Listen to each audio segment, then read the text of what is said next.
بسم الله الرحمن الرحيم وصلى الله وسلم وبارك على سيدنا محمد وعلى آله وأصحابه أجمعين. اللهم اجعل جمعنا هذا جمعا مباركا مرحوما واجعل تفرقنا من بعده سالما معصوما ولا تجعل فينا ولا منا ولا معنا شقيا ولا محروما. اللهم أخرجنا من ظلمات الوهم وأكرمنا بنور الفهم وحسن أخلاقنا بالحلم واجعلنا هداة مهديين غير ضالين ولا مضلين. Aujourd'hui, c'est un épisode un peu particulier pour deux raisons. D'abord parce que c'est le 100e épisode de Sira. Au début, quand on a commencé, le 100e épisode était bien loin. On remercie Allah subhanahu wa ta'ala de nous avoir permis de maintenir cette étude tout au long de ces 3 années depuis le début autour de l'islam. Alhamdoulilah, vous avez été des milliers à suivre Sira depuis décembre 2011. Donc nous sommes à 3 années et plus ou moins 2 mois. On remercie Allah subhanahu wa ta'ala pour cette régularité. On remercie Allah subhanahu wa ta'ala de nous avoir donné la force, de nous avoir donné le temps, de vous avoir permis vous de suivre Sira. Et on demande à Allah subhanahu wa ta'ala de nous donner davantage de force, davantage de régularité et davantage de temps pour pouvoir mener à bien cette étude de Sira jusqu'au bout. Alors on demande à Allah subhanahu wa ta'ala de nous aider, nous, à toujours continuer à produire ce contenu. Et on demande à Allah subhanahu wa ta'ala de vous permettre à vous de pouvoir continuer cette aventure avec nous. Et si vous la démarrez, qu'il vous accorde le temps et qu'il vous donne la force de reprendre ou de démarrer l'étude de Sira. 100 épisodes, c'est beaucoup, mais c'est très passionnant. Le temps passe très vite et alhamdoulilah, on ne se lasse pas de revoir les épisodes de Sira, de réétudier la vie du prophète sallallahu alayhi wa sallam, parce que les enseignements sont inépuisables, alhamdoulilah. Deuxième raison pour laquelle cet épisode est particulier, c'est parce que nous allons rentrer dans le vif de la bataille de Uhud. Alors pourquoi je dis que c'est une raison particulière? Uhud, c'est un événement comme un autre, non? Non. La bataille de Uhud n'est pas un événement comme un autre. Alors déjà, à titre personnel, la bataille de Uhud, ça a été quelque chose de très particulier pour moi. Ça a eu un impact direct et très conséquent sur mon cheminement personnel. Les frères et les sœurs qui sont déjà partis avec moi au Hajj et en Umrah, ils savent que le jour où on va sur l'esplanade de Uhud, quand on monte sur le mont des Archers, ils savent que ce jour-là est très particulier, c'est un moment très intense parce que les enseignements de la bataille de Uhud sont des enseignements qui touchent directement la vie de tout musulman. Alors c'est vrai que la bataille de Badr est également un grand événement dans l'histoire de l'islam, mais disons que la bataille de Badr, ça a des conséquences sur le collectif, ça a des conséquences sur la communauté musulmane, ça a des enseignements sur nous les musulmans en tant que groupe. Alors que la bataille de Uhud, elle a des conséquences individuelles sur la vie de chacun d'entre nous. Alors c'est tellement quelque chose de fort, c'est tellement quelque chose d'intense, de particulier, qu'on va lui consacrer toute une série de vidéos et donc d'épisodes. Donc les enseignements, il y en a beaucoup.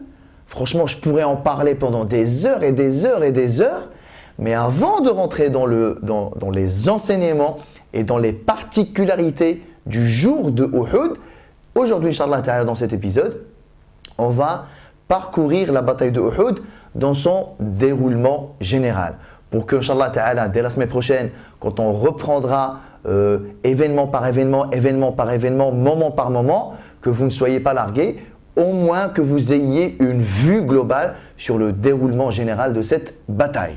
Alors, on avait vu la dernière fois que le Nabi sallallahu alayhi wa sallam avait consulté les Sahaba pour voir est-ce qu'on reste à Al-Madina pour recevoir Quraysh ou au contraire, on sort à l'extérieur pour les intercepter avec cet engouement plus ou moins général et collectif de Sahaba. Non, ya Rasulallah, on veut sortir, on veut sortir. Si on reste à Medina, ils vont croire qu'on a peur. Et on avait vu que le Nabi sallallahu alayhi wa sallam n'était pas vraiment chaud, même n'était pas du tout d'accord, et que lui privilégiait plutôt le fait de rester à Medina. Mais face à l'engouement général, il a fini par se caler et rejoindre la vie de ses compagnons. Donc, ils sont sortis. La bataille de Uhud a eu lieu un samedi. Le Nabi sallallahu alayhi wa sallam, il a prié le Jumu'ah al-Madina et il a quitté le Médina proprement parlé, pour aller à Uhud, qui est à seulement quelques kilomètres de le Médina. Donc ils arrivent à Uhud, là où on connaît actuellement, vendredi en fin d'après-midi, ils s'y installent, ils passent la nuit. Bien entendu, entre-temps, ils se sont fait larguer par le tiers de l'armée qui était composée d'hypocrites. Et mine de rien, c'est pas plus mal. Vaut mieux être 700 véridiques que 1000 et avec toi 300 hypocrites. Tu ne sais pas ce qu'ils vont faire si le combat démarre. Donc franchement, tant mieux. C'est vrai qu'au début, c'était le tiers de l'armée, il a disparu, on est encore moins nombreux que ce que nous étions. C'est vrai qu'on peut voir ça comme ça, mais mine de rien, alhamdoulilah, et bon débarras, et heureusement qu'ils sont plus là, ces hypocrites. Donc ils arrivent, ils s'installent à Uhud, ils y passent la nuit. Le lendemain matin, donc samedi, commence la bataille de Uhud. Alors la bataille de Uhud, on va la diviser en deux grandes parties. La première partie, où le Nabi sallallahu alayhi wa sallam, il a positionné ses hommes selon une stratégie très intelligente.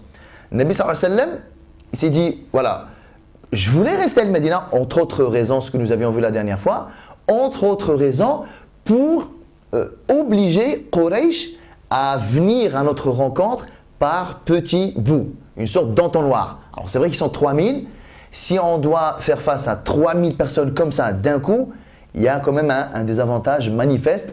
Donc j'oblige Quraysh à venir par petites parties. Ça c'était un des avantages à rester à Médina. Alors le Nabi sallallahu alayhi wa sallam à Uhud, il a reproduit la même chose. Uhud, c'est toute une chaîne montagneuse. Il a laissé la montagne de Uhud à sa droite et derrière lui. Bon, déjà, là, je viens de sécuriser quoi? Je viens de sécuriser ma droite et mes arrières. Ça veut dire déjà 50% de l'emplacement, je n'ai pas à m'en soucier. Voilà, je suis couvert par la montagne. À gauche, je peux me faire surprendre. Et il y a un petit mont qu'on appelle le mont des archers, Jabal al-Ruma. Il est très particulier, on va revenir longuement sur cet emplacement-là qui est très symbolique de ce qui s'est passé à Uhud. Mais disons que Nabi sallallahu alayhi wa sallam aurait pu se faire attaquer et surprendre du côté gauche, mais il y a ce mont des archers sur lequel Nabi sallallahu alayhi wa sallam a positionné 50 hommes. Leur mission, vous nous couvrez de ce côté-là. Alors si vous avez suivi, à droite il y a Uhud, derrière il y a Uhud et à gauche il y a le mont des archers sur lequel sont plantés 50 archers pour empêcher Quraysh de venir nous attaquer de ce côté-là. Ben, il reste quoi? Il reste devant. Et bien là, le Nabi sallallahu alayhi wa sallam, il a reproduit la même chose qu'il voulait à Médina, à savoir obliger Quraysh à venir que d'un seul côté. Du coup, on va les prendre par petits groupes, petits groupes, petits groupes. Alors jusque-là, ça va. Il a dit aux archers, il leur a donné une consigne très importante. Celle-là, elle est capitale et c'est sur ça que s'est jouée la bataille de Uhud. Il a dit à ses archers, au nombre de 50, écoutez, votre mission, c'est de couvrir nos arrières. Vous ne descendrez pas de ce mont jusqu'à ce que je vous y autorise. Si vous nous voyez contents, avec le sourire, en train de partager le butin et que la guerre est terminée, ne descendez pas quand même. Ce n'est pas parce que la guerre sera terminée et que vous allez nous voir avec le sourire en train de partager le butin que ça va être une raison de descendre. Ne descendez quand même pas. Et si vous nous voyez en train de nous faire décapiter, en train de nous faire même picorer par des oiseaux, tellement ça y est, on est mort, on est des cadavres, ne descendez pas. Ne venez pas nous soutenir. En aucun cas, vous ne descendrez. La consigne est claire? Très claire. Est-ce qu'elle est sujette à interprétation? Pas du tout. Tu vois le Nabi sallallahu alayhi wa sallam en train de se faire tuer, tu ne descends pas. Tu le vois en train de sourire et c'est bon, tout le monde a remballé, Quraysh, c'est bon, c'est mort, tu ne descends pas. Donc c'est très explicite. Pourtant, le Nabi sallallahu alayhi wa sallam, lui est déjà arrivé de donner des consignes qui peuvent être interprétées. Bon voilà, on peut accorder le bénéfice du doute. Là, il n'a laissé aucun bénéfice du doute. Il a fermé toutes les portes d'éventuelles interprétations. C'est très costaud, c'est très catégorique. Alors la première partie de la bataille, c'est génial, c'est bien. Nabi sallam, il a positionné ses hommes. Il y avait 3 sahaba qui dirigeaient concrètement les opérations militaires. Disons qu'on voilà, Nabi sallam, ils sont 700, voilà, 650. Si je déduis les 50 qui sont sur le mont des archers, 650 hommes répartis en 2 grandes catégories. Dedans, c'est comme s'il y avait 3 petits regroupements, 3 compagnies militaires, on va dire, sur lesquelles Nabi sallam, il a mis 3 hommes pour diriger on va dire, les festivités militaires. Il a mis Sidna Hamza radiallahu arda, Sidna Zubayr radiallahu arda et Sidna Ali radiallahu anhu arda. Alors les 3 hommes-là avaient chacun une compagnie d'hommes et de soldats pour bouger un petit peu selon là où Nabi sallam il les a positionnés. Alors jusque-là, ça va, c'est génial. Sidna Mus'ab radiallahu arda, il tient l'étendard des musulmans. Il y a un homme, il s'appelle Abu Dujana radiallahu arda. Nabi sallallahu alayhi wa sallam, le jour-là, il a dit: qui pourra prendre cette épée et lui rendre son dû, le dû d'Allah et le dû du prophète sallallahu alayhi wa sallam à cette épée. Et ils ont dit: Ya Rasulallah, c'est quoi le devoir qu'on a envers cette épée? Quel est le dû d'Allah? Quel est le dû du prophète sallallahu alayhi wa sallam vis-à-vis de cette épée? Il leur a dit que voilà, avec cette épée, celui qui la prendra, eh ben, il s'engagera à défendre la cause d'Allah subhanahu wa ta'ala, etc., etc. Et un homme, il s'est levé, il a dit: Ya Rasulallah, moi je prends cette épée. Il s'appelle Abu Dujana. Donc il a pris cette épée et il a marché d'une façon très orgueilleuse. C'est étonnant pour un musulman, c'est étonnant pour un croyant, c'est étonnant pour un sahabi, quelqu'un digne, subhanallah, de cette catégorie-là de gens d'Allah subhanahu wa ta'ala. Donc il a marché d'une façon bien orgueilleuse, on va dire.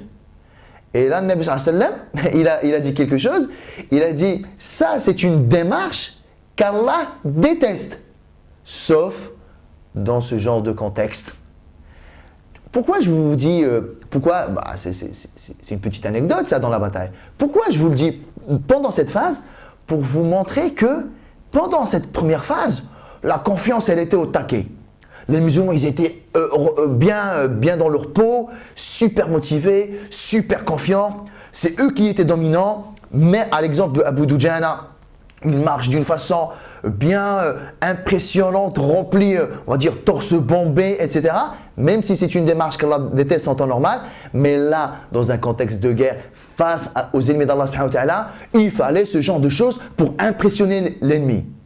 Alors, cette première phase, ben, c'était bien. Les musulmans, ils étaient dominants, très confiants. La bataille a commencé. Les musulmans, ils ont tué pas mal de Qurayshites. Sidna Hamza a tué des gens de Bani Abdiddar. Bani Abdiddar, ce sont la famille à Quraysh qui gère, on va dire, ce sont eux les détenteurs de la clé de Kaaba, etc. Il en a tué quelques-uns. Sidna Ali, Sidna Zubayr, il est venu, il en a tué d'autres. Sidna Ali, il est venu, il a tué le reste. Ils ont tué tous les représentants de ce clan-là. Dominant, c'est bon. Les butins, ils ont commencé à s'accumuler sur l'esplanade. Quraysh, ils ont commencé à douter. Qu'est-ce qui se passe, quoi? On est en train de reproduire Badr. On n'avait pas prévu ça comme ça. Mohammed, il nous a coincés. On est 3000, mais on ne peut pas tous venir d'un coup. Les archers, ils sont en train de nous coincer de l'autre côté. Oh, qu'est-ce qui se passe? Qu'est-ce qui se passe? Quraysh était dans le doute. Ils étaient dans le flou. Ils étaient dans l'hésitation. Contrairement aux musulmans qui étaient confiants, dominants, motivés. Et même, ils commençaient à tuer concrètement. Ils commençaient à récupérer, à ramasser, enfin, à laisser s'amasser le butin, les armes, etc. C'est génial. Quraysh, tellement ils étaient en train de douter, ben, ils ont commencé à se replier. Abu Sufyan, il a même pris la décision. Il a dit à ses hommes: bah, écoutez, là, Abu Sufyan, c'est quelqu'un de très lucide. C'est pas un téméraire. Ouais, on est venu pour la vengeance. On va rester jusqu'au bout. Non, non, non. C'est quelqu'un de très réfléchi. Il a dit: là, ça se passe pas vraiment comme j'avais prévu que ça se passe. Je suis en train de perdre mes hommes. Je suis en train de reproduire Badr. Non, non, non, non. Vous savez quoi? Non, non. Moi, je sécurise mes hommes. Il a ordonné à ce qu'on se retire. Donc, Abu Sufyan a donné l'ordre de se retirer. L'armée de Quraysh a commencé à battre en retraite jusqu'à ce qu'ils aient quitté l'endroit, l'esplanade de la bataille de Uhud en repartant direction Mecca. Ça, c'est la première phase. c'est obligé que c'était que la première phase. Parce que souvenez-vous, on avait dit la dernière fois que le Nabi sallallahu alayhi wa sallam avait prévenu les Sahaba que ça allait être une bataille difficile, sanglante. Il allait y avoir beaucoup de morts côté musulman. Quelqu'un de très important de la famille du prophète sallallahu alayhi wa sallam qui allait perdre la vie dans cette bataille. Jusque-là, on n'a rien vu. Hein. Bataille difficile, jusque-là, elle n'est pas difficile du tout. Là, on ne comprend rien. Beaucoup de Sahaba qui meurent, non, il n'y a personne qui est mort. Une grande personnalité de la famille du prophète sallallahu alayhi wa sallam qui perdra la vie, non.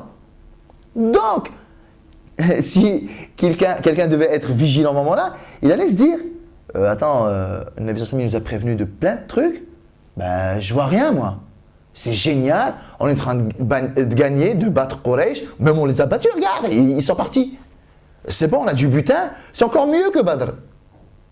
Sauf que si tu étais vigilant au moment-là, tu allais dire non, là ça sent pas bon. Là, en gros, c'est trop beau pour être vrai. Non, il y a une arnaque là quelque part, mais on ne sait pas où. Mais Sahaba n'avaient pas, dans l'ensemble, n'avaient pas cette présence d'esprit-là. Ils ont oublié au fait que la bataille n'était pas terminée, que le Nabi sallallahu alayhi wa sallam les avait prévenus d'un certain nombre de choses qui ne s'est pas encore produites, qui ne se sont pas encore produites.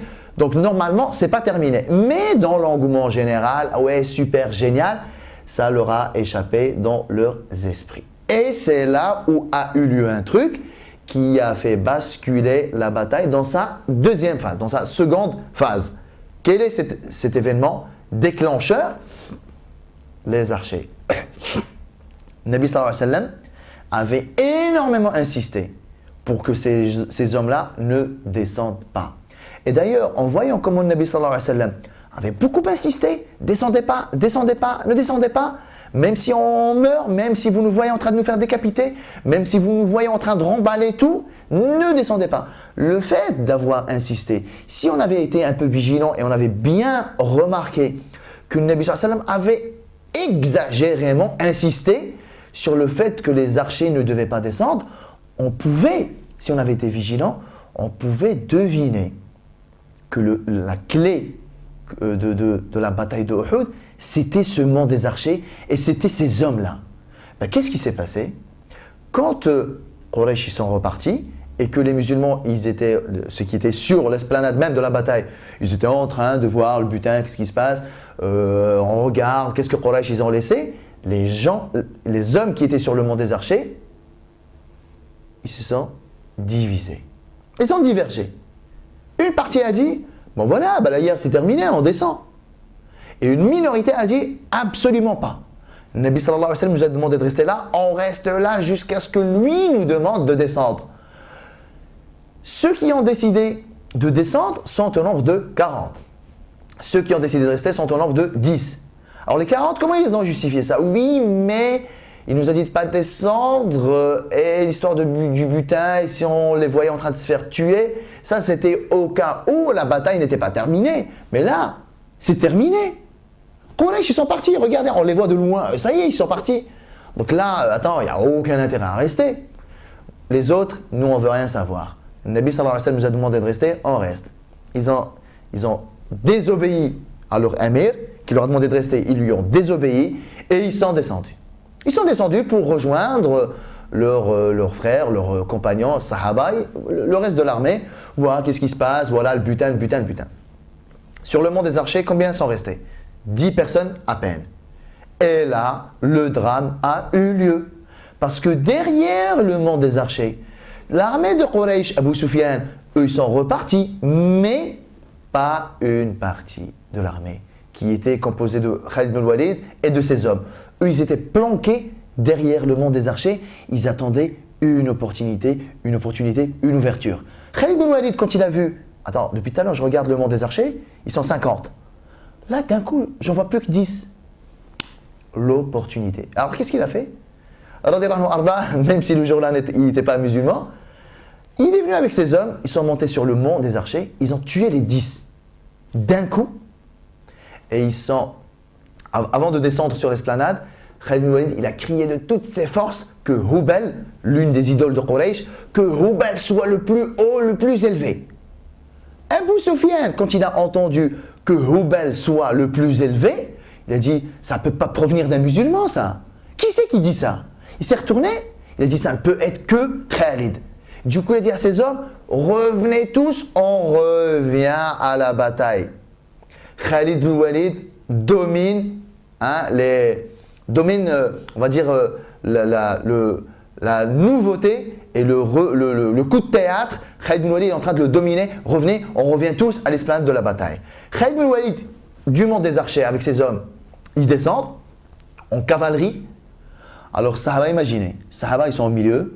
Ouais, le butin, ouais, l'épée là, ah tiens, il y a la lance là, ah tiens, il y a ça, regarde, il y a de l'argent, il y a ça. Imaginez vraiment la situation. Des gens qui sont en train de dire, ah ouais, ça super, c'est génial, attends, voilà, ils sont en train de disséquer le butin pour dire, ouais, c'est bien, c'est bien, c'est bien. Ils se sont rendus compte de rien jusqu'à ce qu'une cavalerie leur tombe dessus. À votre avis, qu'est-ce qui s'est passé? Ben, il s'est passé la boucherie générale. Tu te rends compte de rien jusqu'à ce que des hommes armés jusqu'aux dents, à dos de cheval, et on sait qu'un cavalier, il vaut plusieurs hommes dans une guerre, dans une bataille. Il y a la puissance de la cavalerie. Rien que des chevaux, ils viennent, ils vous marchent dessus, vous êtes morts. Alors, des cavaliers avec des armes, avec des lances, avec des épées, la force de la cavalerie avec la force du fer, alors là, c'était la boucherie totale. C'était tellement la confusion que même Sahaba, ils ne savaient plus qui était qui. Surtout lorsque Abu Sufyan, il est revenu à l'esplanade de la bataille avec ses hommes, avec ses 2000 et quelques. Donc ça ressemblait à rien, des hommes qui tombaient de partout, des Sahaba qui se faisaient égorger, qui se faisaient décapiter, qui se faisaient arracher les bras, les jambes, le cou, les testicules, la langue. Sahaba se faisaient carrément lyncher, charcuter. Alors là, ça ressemblait plus à rien. La confusion générale, Sahaba sont en train de tomber les uns après les autres. Sidna Mus'ab, Sidna Abdullah ibn Huram, Sidna Hamza, ils tombent tous les uns derrière les autres. La panique totale. Et au-dessus de cette panique totale, s'est greffé autre chose. Le Nabi sallallahu alayhi wa sallam, enfin, il y a un homme, Qurayshi, qui s'appelle Abdullah ibn Qammi'a. Lui, c'est un homme qui est venu, il a dit, moi je suis venu le jour-là pour tuer Muhammad, sallallahu alayhi wa sallam. Moi, je n'ai pas un autre objectif. Faites votre bataille si vous voulez. Moi, je suis en train de le chercher. Il est où? Il est où? Je veux le tuer. Il est venu avec le but de tuer le Nabi sallallahu alayhi wa sallam. Il a, de dos, il a confondu Sidna Mus'ab, avec le Nabi sallallahu alayhi wa sallam. Du coup, il a tué Sidna Mus'ab. Et quand il l'a tué, il a cru que c'était le Nabi sallallahu alayhi wa sallam. Et il a crié, Qataltu Muhammadan. Je viens de tuer Muhammad, sallallahu alayhi wa sallam. Et du coup, bah, ça y est, ça s'est super bien propagé. C'est bon, l'info, elle s'est généralisée sur le champ de la bataille. J'ai tué Muhammad, j'ai tué. Muhammad est mort, Muhammad est mort, Muhammad est mort. Sahaba, quoi? Le Nabi sallallahu alayhi wa sallam est mort? Alors l'info là, elle leur est tombée dessus comme on va dire, le truc de trop. La goutte d'eau qui les a cassés, mais bien comme il faut. Qu'est-ce qui s'est passé quand ils ont entendu l'info là? Majoritairement, ils ont dit, hey, tu veux qu'on se batte pour quoi là? Même le Nabi sallallahu alayhi wa sallam est mort. Si Allah devait nous soutenir, ben, il nous aurait soutenu du vivant du prophète sallallahu alayhi wa sallam. Maintenant qu'il est mort, comment tu veux qu'il nous soutienne? Il y a eu du doute, il y a eu de l'hésitation, il y a eu de la démotivation. C'était déjà la confusion, c'était déjà la panique. Mais alors, apprendre que le Nabi sallallahu alayhi wa sallam est mort, ben, c'est bon, c'était de trop. Qu'est-ce qu'ils ont fait à votre avis? La majorité écrasante a abandonné les armes, ils ont fui, ils sont enfuis en direction de Medina. Ils ont quitté l'esplanade de la bataille de Uhud. Sauf que, concrètement, le Nabi sallallahu alayhi wa sallam n'est pas mort. Vous savez qu'ils étaient plus de 600 et quelques, alors si on exclut, enfin pratiquement 700 maintenant. Alors on enlève les morts, on va dire qu'ils étaient 600. Vous savez combien se sont enfuis? Enfin, on va faire plutôt l'inverse. Combien sont restés? 20 personnes à peu près. Quasiment 600 ont fui l'esplanade de la bataille. Non pas parce que, faut pas le voir comme ça. Faut pas dire, ah ouais, c'est pas des hommes, ils ont abandonné le Nabi sallallahu alayhi wa sallam, ils ont laissé le Nabi sallallahu alayhi wa sallam galérer tout seul. C'est pas ça. Sahaba, c'est pas ce genre-là. c'est parce qu'ils étaient convaincus qu'il était mort. Ce n'est pas, ouais, je sais qu'il est là, j'ai peur pour ma vie, je le laisse galérer et je m'en vais. C'est pas ça. C'est plutôt, Nabi sallam il est mort, ben pourquoi tu veux que je reste? Ben, l'essentiel, c'est qu'ils sont quand même partis. Et Nabi sallam s'est retrouvé seul avec une vingtaine d'hommes et une femme. Alors Nabi sallam, qu'est-ce qu'il voit? Il voit que l'esplanade se vide littéralement des musulmans. Il reste avec lui une vingtaine et voilà une femme. Qu'est-ce qu'on fait? Qu'est-ce que je fais? Nabi sallam, il a pris une décision très importante, qui aurait pu tourner mal, mais en tout cas, il devait la prendre et il l'a prise, sallallahu alayhi wa sallam. Il a dit à tout le monde, il a décliné son identité. Parce que dans la confusion générale, tout le monde ne savait pas qui était tout. Voilà, l'esplanade elle est grande, il y a des combats là, il y a des combats là, il y a des combats là, on ne sait pas qui est où, etc. Nabi sallallahu alayhi wa sallam a décliné son identité. Je suis là. Muhammad ibn Abdillah, je suis là. Venez à moi, venez à moi. Pourquoi il a dit ça, sallallahu alayhi wa sallam? Pour deux raisons. Déjà, pour démentir la rumeur, comme quoi je suis mort. En disant ça, beaucoup de sahaba, de ceux qui partaient vers le Médina, quand ils ont entendu que Nabi sallallahu alayhi wa sallam, il était là, il est en train de décliner son identité, beaucoup sont revenus à la bataille. Donc déjà, je rapatrie une bonne partie de l'armée qui était déjà partie, mon armée musulmane. Deuxièmement, pour que Quraysh, lorsqu'ils entendent mon nom, ben, ils vont dire quoi? Il n'est pas mort? Ben, ils viendront pour me tuer. Donc, je deviendrai leur cible, on va dire, précise pour sécuriser Sahaba. En déclinant son identité, Nabi sallallahu alayhi wa sallam, il est en train de préserver la vie de la vingtaine qui est restée avec lui. Parce qu'en disant ça, Quraysh viennent vers lui, ils vont épargner Sahaba. Eux, ce n'est pas leur problème Sahaba, leur problème c'est le Nabi sallallahu alayhi wa sallam. Donc le Nabi sallallahu alayhi wa sallam, il a pris ce risque pour mettre sa vie en danger pour protéger celle de ses compagnons. Donc c'est quelque chose de très responsable, quelque chose de très puissant. Le Nabi sallallahu alayhi wa sallam, ce n'était pas le genre de chef, le genre de leader pour qui tout le monde se dévoue. C'était aussi le genre de leader qui se dévoue pour ses hommes, pour ses compagnons. Alors en disant cela, alhamdoulilah, beaucoup de musulmans sont revenus dans la bataille et Quraysh sont venus vers lui, mais c'était quand même chaud, c'était difficile. Dans le monde des causes, vous ne pouviez pas faire face aux 2000 et quelques Qurayshites qui viennent attaquer le Nabi sallallahu alayhi wa sallam et la vingtaine qui était avec lui. Le Nabi sallallahu alayhi wa sallam, il a décidé d'aller se réfugier dans un petit coin sur la montagne même de Uhud. Même l'endroit là, il est connu maintenant. Donc il est parti se réfugier avec la vingtaine là, un petit peu, on va dire à quelques mètres de hauteur du pied de la montagne de Uhud. Pour se reposer parce qu'il n'en pouvait plus, sallallahu alayhi wa sallam, il était très fatigué, il est tombé, on lui a creusé un trou, il est tombé dedans, sa dentition elle s'est cassée, il s'est mangé un coup d'épée sur l'épaule, ça lui a même déboîté un petit peu, il a dit j'en ai souffert, même après il a dit j'en ai souffert pendant plus d'un mois. Nabi sallallahu alayhi wa sallam, il s'est mangé un morceau de ferraille dans le front, ça lui a percé la peau et l'os, son sang il giclait de partout, il était fatigué, sallallahu alayhi wa sallam.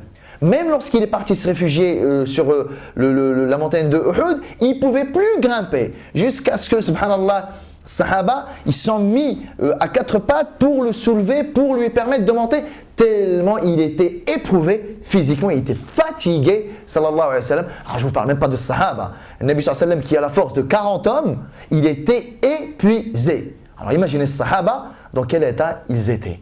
Alors il est parti se réfugier là-bas et il a dit aux compagnons, la vingtaine qui est restée avec lui, repoussez-les de moi, repoussez-les, que celui qui les repousse, il a le paradis, c'est bon, direct.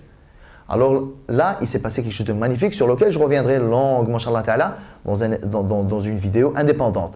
Mais brièvement, au moment-là, l'Ansar, ils se sont avérés des vrais hommes. Ils ont dit à leurs frères Mekwa al-Muhajiroun, ils leur ont dit, écartez-vous. Ce n'est pas à vous de protéger le Nabi sallallahu alayhi wa sallam aujourd'hui, c'est à nous de le faire. C'est nous qui avons prêté allégeance l'autre année à Mecca pendant le Hajj. Il faisait allusion à la grande allégeance de l'Aqaba. C'est nous qui avions promis au prophète sallallahu alayhi wa sallam que nous allions lui donner notre vie s'il le fallait. C'est à nous de le faire, c'est pas à vous. Vous, vous avez déjà fait l'essentiel. Vous avez cru en lui, vous avez soutenu son message au début à Mecca, vous avez fait le plus gros du travail. Le protéger physiquement, c'est notre boulot à nous. Alors qu'est-ce qu'ils ont fait, l'Ansar, particulièrement un qui s'est distingué énormément le jour-là, qui s'appelle Yazid ibn Sakan, il s'est mis devant le Nabi sallallahu alayhi wa sallam. Quraysh, il tirait des flèches et lui, il se prenait toutes les flèches jusqu'à ce qu'il est mort. Un deuxième Ansari l'a remplacé, mort. Le troisième, le quatrième, le cinquième, le sixième, le dixième, le 11e. 10, 11 Ansari se sont relayés pour se prendre toutes les flèches pour empêcher le Nabi sallallahu alayhi wa sallam de mourir. Donc, ils ont donné leur vie, mais très consciemment, très délibérément, voilà, volontairement. On savait qu'on allait mourir. Je donne ma vie volontairement pour protéger celle du prophète sallallahu alayhi wa sallam. C'est juste fou, hein. C'est juste incroyable. Même les muhajirin qui étaient là le jour-là, ils ont dit subhanallah, on voyait Yazid ibn Sakan, il ne voulait pas mourir. Il était là, son sang il giclait partout, il était troué de partout, il ne voulait pas mourir. Vous vous rendez compte ce que ça veut dire? Il ne voulait pas mourir, il voulait tenir jusqu'à ce que ça ne devienne plus dépendant de lui pour protéger le Nabi sallallahu alayhi wa sallam. Lorsque tous les hommes Ansar sont morts, eh ben, la femme elle est venue, Nusayba radiyallahu anha wa ardaha. C'est une Ansariya, pareil, hein, elle fait partie de l'engagement de l'Aqaba et elle a dit oh, mais quoi, c'est pas votre boulot, c'est le nôtre. Une femme, plus de 600 hommes se sont enfuis, une femme est restée. C'est pas une femme ordinaire, subhanallah. C'est quoi la femme là? Elle est incroyable. Plus de 600 hommes. Ils ont dit ouais, à quoi bon rester, c'est bon, on y va. Elle est restée jusqu'au bout. Et elle a protégé le Nabi sallallahu alayhi wa sallam comme elle pouvait, bien entendu.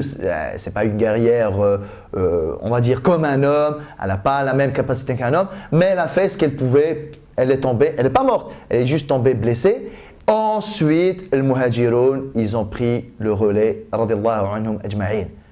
Lorsque tous les Ansar sont morts et Nusayba qui était, on va dire, hors service, les muhajiroun, voilà, les anciens, les vrais, les premiers, quoi. Abu Bakr, Omar, Uthman, Ali, Sa'd ibn Abi Waqqas, les 10 premiers au paradis, ils étaient là, subhanallah. Donc on voit que les premiers engagés, ceux-là, tu peux toujours compter dessus jusqu'au bout. Donc ils étaient là, radiyallahu anhum ardahum. Entre-temps, ceux qui sont revenus, ils ont rejoint le Nabi sallallahu alayhi wa sallam. Donc il y a, on va dire, un bon groupe qui s'est reformé autour du prophète sallallahu alayhi wa sallam, jusqu'à ce que, juste pour vous éviter les détails, l'essentiel c'est que lorsque un bon groupe s'est reformé autour du prophète sallallahu alayhi wa sallam, Abu Sufyan, il s'est rendu compte que le Nabi sallallahu alayhi wa sallam n'était pas mort, il s'est rendu compte que les musulmans se sont regroupés, voilà, il a pesé le pour, le contre, est-ce que c'est pertinent de rester, est-ce que c'est pertinent de partir? Il s'est dit bon voilà, nos morts de Badr, on les a vengés, psychologiquement on les a dominés, on a récupéré notre fierté auprès des Arabes, c'est bon, l'info elle va circuler comme quoi on les a bien dominés. La notoriété, la fierté, les morts de Badr, on les a vengés. Est-ce que c'est toujours pertinent de rester? Oui, non, c'est pas pertinent. Donc il a dit à ses hommes, c'est bon, les objectifs principaux de la bataille de Uhud, qui étaient d'intimider les musulmans, qui étaient de reprendre le contrôle de la péninsule arabique et donc du commerce, c'est bon, là les musulmans, ils ne peuvent plus rien faire. 3, nos morts de Badr, on les a vengés. Écoutez, les objectifs là, ils sont atteints.